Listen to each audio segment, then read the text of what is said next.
జగిత్యాల జిల్లా రాయికల్ మండలం ఇటిక్కియాల గ్రామంలో పెద్దమ్మ తల్లి బోనాల పండుగలో మాజీ మంత్రి బీఆర్ఎస్ జనరల్ సెక్రటరీ వన్రెడ్డి పాల్గొన్నారు. ఈ సందర్భంగా ఆయన మాట్లాడుతూ ముదిరాజుల ఆరాధ్య దైవం పెద్దమ్మ తల్లి అన్నారు. ముదిరాజ్ సోదరులకు ప్రభుత్వ పరంగా సంక్షేమ కార్యక్రమాలు అందడానికి కృషి చేయవలసిన బాధ్యత అందరిపై ఉందని తెలిపారు.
ముదిరాజుల ఆరాధ్య దైవం పెద్దమ్మ తల్లి ఉత్సవాలను పురస్కరించుకొని ఈరోజు ఇటిక్యాల గ్రామంలో ముదిరాజు సోదరులు ఆడబిడ్డలు అందరూ కూడా బోనాలు తీసి ఆ పెద్దమ్మ తల్లి ఆశీర్వచనం కొరకు మరి ఆరాధించటం వీళ్ళ ముదిరాజుతో పాటుగా మొత్తం సమాజం అందరం కూడా చెప్పంటున్నాం.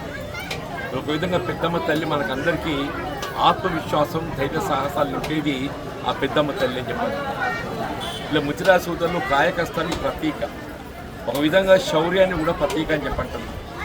వాళ్ళ జీవితం అంతా ఏదైతున్నదో ఇలా ఆడ మగ ఆడబిడ్డ అందరూ కూడా ఏదైతుందో కాయ కష్టంతో ఇలా పండ్లు ఫలాలు కాయకూరలు అవన్నీ ఉత్పత్తి చేయడం, వాటి అమ్మకం విక్రయం ద్వారా ఏదైతుందో వాళ్ళు ఉపాధి పొందుతుంటాం.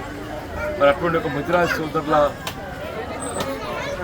క్షేమం కొరకు వారందరూ ఏదైతుందో మొత్తం సర్వ శాంతి కొరకు ఏదైతుందో అందరూ కూడా కలిసికట్టుగా ఉండే విధంగా ఇలా పెద్దమ్మ తల్లి ఆరాధించడం, అందరం కూడా ఆ పెద్దమ్మ తల్లిని వేడుకుంటూ వీళ్ళ ముదిరాజు సోదరులకు వారికి ఏదైతుందో ప్రభుత్వ పరంగా కల్పించవలసినటువంటి యొక్క సంక్షేమ కార్యక్రమాలు కల్పింపచేయడానికి కృషి చేయవలసిన బాధ్యత వాళ్ళందరిపై ఉంటుందని చెప్పంటారు. ఒక విధంగా తెలంగాణ రాష్ట్రంలో అత్యధిక జనాభా కలిగి ఉండే ముదిరాజు సోదరులు అని చెప్పండి.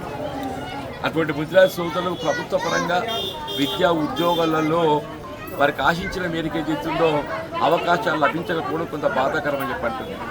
ఇలా గతంలో ఏదైతుందో ముదిరాజ్ సోదరు వర్గాన్ని PCAలో కలిపినట్టయితే వారికి మెరుగైనటువంటి ఒక విద్య అట్లాగే ఉపాధి అవకాశాలు లభించబడతాయని చెప్పి భావించి ఆనాడు ఉమ్మడి రాష్ట్రంలో వైఎస్ రాజశేఖర రెడ్డి గారు ముఖ్యమంత్రి ఉండగా BCAలో కలిపే విధంగా నిర్ణయం తీసుకుని ఉత్తర్వులు జారీ చేయడం జరిగింది.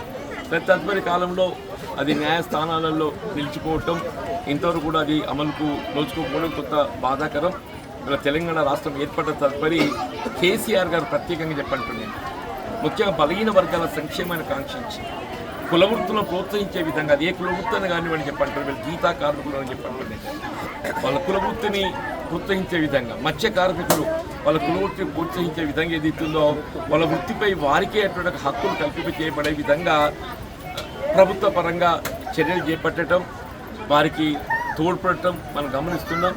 ఇలా భవిష్యత్ రూపంలో ఏదైతుందో వీళ్ళ సామాజికంగా వెనుకబాటుతో గురవుతున్నటువంటి బలహీన వర్గాలు అది ఏ వర్గం అని కానివ్వండి చెప్పండి, వారికి అందరికీ వాళ్ళ కులవృత్తులు ప్రోత్సహింప చేయడానికి ప్రభుత్వ పరంగా కల్పింపజేయవలసినటువంటి ఒక సంక్షేమ కార్యక్రమాలు హక్కు కల్పింప చేయడం వీళ్ళ ప్రజాపతి యొక్క బాధ్యతగా భావించాలి. తప్పకుండా ఇవల్ల బలహీన వర్గాలు సామాజికంగా వెనుకబడిన వర్గాలు ఎవరైనా కానివ్వండి వారికి తోడు నిలవడం ఏదైతుందో నా బాధ్యతగా భావిస్తాం. ఈరోజు ఇత్యాలకు సందర్శించి ముదిరాజ్ సోదరుల ఆరాధ్య దైవమైనటువంటి పెద్దమ్మ తల్లి ఆచరించడం పొందేటువంటి ఒక అవకాశం నాకు లభించడం నా అదృష్టంగా భావిస్తున్నాను. నేను ఇందులో పాల్గొంటున్నటువంటి యొక్క మా మిత్రులు, సహోదరులు, మా పల్లెలు, ఆడబిడ్డలు అందరూ కూడా నేను హృదయపూర్వకంగా ధన్యవాదాలు చెప్తూ సెలవు తీసుకుంటాను. జై పెద్దమ్మ తల్లి, జై పెద్దమ్మ తల్లి.